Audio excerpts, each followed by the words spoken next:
নমস্কার বন্ধুরা, সকলকে আমার চ্যানেলে স্বাগত। রাজ্যের লক্ষ লক্ষ শিক্ষক শিক্ষিকা সহ গ্র্যান্টি নেট সংস্থার কর্মচারী এবং পেনশনারদের জন্য এই মুহূর্তে একটি অত্যন্ত ভালো খবর সামনে এসেছে।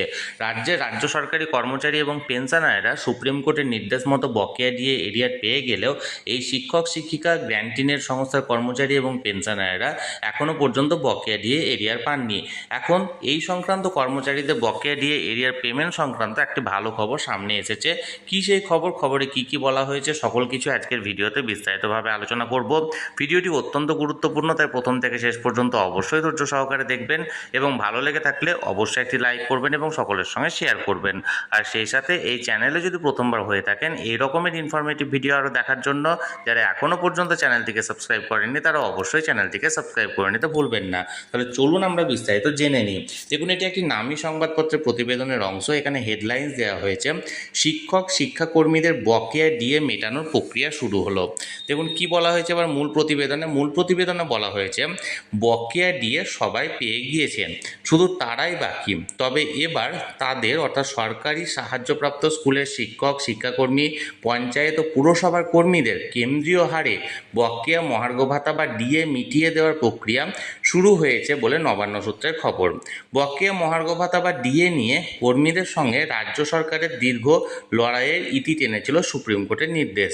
পূর্বতন তৃণমূল সরকার বরাবরই কেন্দ্রীয় হারে বকেয়া দিয়ে দেওয়ার বিরুদ্ধে ছিল, তবে শেষ পর্যন্ত সুপ্রিম কোর্টের কাছে রাজ্য সরকারি কর্মীদের পক্ষে গিয়েছিল এবং তারপরেও পূর্বতন সরকার ডিএ নিয়ে চুপচাপ ছিল। শেষমেশ 15ই মার্চ বিধানসভা ভোট ঘোষণা হওয়ার 55 মিনিট আগে তৎকালীন মুখ্যমন্ত্রী মমতা বন্দ্যোপাধ্যায় ঘোষণা করেন, শীর্ষ আদালতের নির্দেশ মতো বকেয়া মহার্ঘ ভাতার একটা অংশ মার্চের মধ্যে দেওয়া হবে। সেই ঘোষণা অনুযায়ী মার্চে বকেয়া ডিএর একটা অংশ সরকারি কর্মীদের প্রভিডেন্ট ফান্ডে এবং পেনশনভোগীরা তাদের নিজস্ব ব্যাংকের অ্যাকাউন্টে পেয়ে যান। তবে সরকারি সাহায্যপ্রাপ্ত অর্থাৎ গ্র্যান্টিন এর স্কুলের শিক্ষক শিক্ষাকর্মী, পঞ্চায়েত ও পুরসভার কর্মীরা সেই বকেয়া ডিএ পাননি। রাজ্যে রাজনৈতিক পালাবদলের পর একাধিকবার বিষয়টি নিয়ে আলোচনা হলেও বকেয়া মহার্ঘ ভাতা পাননি সরকারি কর্মীদের ওই অংশ। তবে সূত্রের খবর, সেই প্রক্রিয়া এবার শুরু হয়েছে। বিভিন্ন সরকারি দপ্তরের অধীন আইটি কর্মীদের যারা বেতন ও অন্যান্য প্রশাসনিক পোর্টালে বিল জমা করার দায়িত্বে আছেন, নির্দেশ দেওয়া হয়েছে তাদেরকে ওই নির্দিষ্ট পোর্টালগুলিতে এই মুহূর্তে অন্য কোনো বকেয়া টাকার যেন জমা না দেওয়া হয় তার জন্য। এবার নিচের দিকে দেখুন, এই দপ্তরগুলিকে আগামী 15 দিনের মধ্যে বকেয়া ডিএর হিসেব রাখতে বলা হবে। অর্থ দপ্তর সূত্রের খবর, সরকারি কোষাগার থেকে যারা সরাসরি স্থায়ী বেতন পান না, এখন অনুদানপ্রাপ্ত সংস্থার কর্মী, যেমন সরকার অনুমোদিত স্কুলের শিক্ষক ও শিক্ষাকর্মী, পঞ্চায়েত, পুরসভা, বিধিবদ্ধ বোর্ড, কর্পোরেশনের মতো সংস্থার কর্মীদের রোপা 2009 অনুযায়ী দীর্ঘদিনের বকেয়া ডিএর অর্থ মিটিয়ে দেওয়ায় এখন প্রাধান্য পাচ্ছে। সম্প্রতি অর্থ দপ্তরের কর্তাদের সঙ্গে অন্যান্য বিভাগের ভার্চুয়াল বৈঠক হয়েছে, যেখানে নির্দেশ দেওয়া হয়েছে যে আগামী 15 দিনের মধ্যে সকল দপ্তরকে তাদের নিজস্ব বেতন পোর্টাল, যেমন শিক্ষকদের ক্ষেত্রে IOSMS বকেয়ার বিল জমা দেওয়ার জন্য আলাদা অপশান প্রস্তুত রাখতে হবে। এই প্রযুক্তিগত প্রস্তুতি শেষ হওয়ার পরে বকেয়া বিল সাবমিট করার পরবর্তী নির্দেশ পাঠাবে অর্থ দপ্তর। এই বকেয়া মেটানোর প্রক্রিয়াটি সাম্প্রতিক রোপা 2019 অনুযায়ী ঘোষিত 20% ডিএ থেকে সম্পূর্ণ আলাদা। সুপ্রিম কোর্টের রায়ের ওপর ভিত্তি করে সরকারি অনুদানপ্রাপ্ত কর্মীদের বকেয়া মেটানোর কাজ যাতে দ্রুত সম্পন্ন হয়, সেই লক্ষ্যে অর্থ দপ্তর থেকে প্রতিটি বিভাগের নোডাল অফিসার এবং আইটি কর্মীদের সতর্ক করা থেকে নির্দিষ্ট নিয়ম অনুসরণের নির্দেশ দেওয়া হয়েছে।